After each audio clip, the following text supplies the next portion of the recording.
हाय गाते को साराम को जोहार गे इनगे सैलन सरान आरो अड़ी दिन तायनम ते मिटे हुडी मछा लाइव वीडियो तलाते आपे को तला रेन शहर सेटेरेना गाते को किछु किछु रीजन खातिर ते हाँ दिनम हिलो वीडियो बांग अपलोड कना से लाइव तला रे बांगी हे दाड़ी कना नि कते आपे ठन इथे गयो कना किछु गान कथा क्रॉपोड लगी से आपे का साथे अड्डा मारा लगी ते तीन दो लाइव वीडियो रे हे हुई कना एंते खान उनारे लहारे ले ताबन पे निया ना वीडियो क्वालिटी साउंड क्वालिटी ओका लेका आंजमो कना मेनते और जहाँ जुदी जहाँ लेकना कुकली तहन तापे खाय से क्वेश्चन तहन तापे खाय से प्रश्न को तहन तापे खाय निया वीडियो रेना निया लाइव वीडियो रेना कमेंट तला रे कमेंट ताबन पे ओना रना आंसर एम लगी आपे ठेनी चेष्टाया थोड़ा गान अड़ांग पासे हाँ जुदा ᱧᱚᱜ आंजमोग कना चेदा से हांडे हांडे दाग ᱧᱩᱛᱮ निया अड़ांग हो थोड़ा बड़ी ᱧᱚᱜ कना थोर साथे बड़ाई गया पे निया जहाँ मोबाइल ते तो शूट हुई निया कम रिजोल्यूशन रेना कना एंते खान दो वीडियो नापाय बांग ñeloa ओना तेगे हाँ वीडियो को तो अड़ा बांग हुई कना आदो तीन एनहों मेन किया पैसे लाइव रे हेलन गी आपे साथे अड़ी दिन को वीडियो बांग अपलोड कना से आपे साथे रोपड़ बनो और आपे का दया दुलड़ बांगे झिड़ी दाड़े कना जहाँ लेका आपे सपोर्ट पे एम कदिया गड़ो पे एम कदिया और आपे खातिर ते इनिना धरिन सेन हेज कनाई एंते खान दो जहाँ तिना वीडियो बिना जिनिस बड़ी गे रहो से बाम मज रहो एनो वीडियो बिना दा मिट्टी इच्छा है अदिया उनाते तिन हेज कना निया दो अडी लटू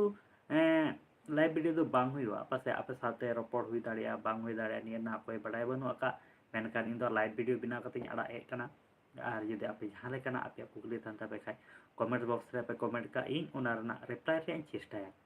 आदो गाते को वीडियो मा बांगले अपलोड दाड़िया कना ओना खातिर तमा इकले खोजोग कना एंते खान गापा खन दो दिनम हिलो गी वीडियो पे नाम तबना और अब सोशल मीडिया जुदी बुन नेला अड़ी गान गे कंट्रोवर्सी बनाव कना अड़ी गाना नोकाना सानतार चितान करो अत्याचार हुई कना से नाहाचार हुई कना उना को बारे ते वीडियो बनाव हुई कना और स्क्रिप्ट को जो ऑल ठीक कना जहाँ को कथा को और बड़ा गया पे थोड़ा वो मेंटल हेल्थ गया हाँ अब कथा को बांग बुन दिसैदा को एक दिन को एंते कदा खाता करे ऑल बड़ा हा कना आदो ओना खातिर ते हाँ वीडियो तो हाल पे हिड़ी तबना गपा 6 बजे जोखा मिटे अपलोडवा और अयुबला 6 बजे जोखा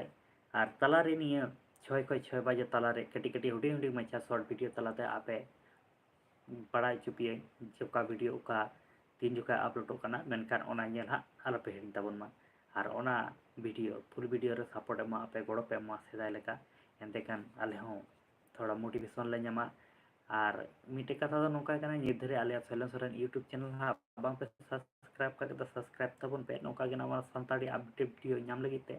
एंते खान जहां कना आले जुदी भूल को हुई को एंते खान आपे कमेंट तला पे लैया दादा निया दो भूल गेम रोड़े कना निया दो बांग मजा निया दो सही में एनकान इन दो तुरा दोना सही रेन चेष्टाया से उना नपाय रे चेष्टा मेनकान अदो बइन ले दाड़ी कना निया ना साउंड क्वालिटी वीडियो क्वालिटी ओका लगा नेलो कना एंते खान निका के आपे दो एडजस्ट ताबन रे कয়েক महीने धरी आदो चेष्टा हुई कना धीरे धीरे ते अब हो सेटअप बुन बनावा लहा लेका जहाँ का वीडियो क्वालिटी ले एम एतना साउंड क्वालिटी ले एम एतना उनका गे एम रे मेनकान जेत मेले हेंदे गया हड़ होले हेंदे गया मेनकान ये हेंदे हेंदे रकाबो कना निजेर हो लेका थोड़ा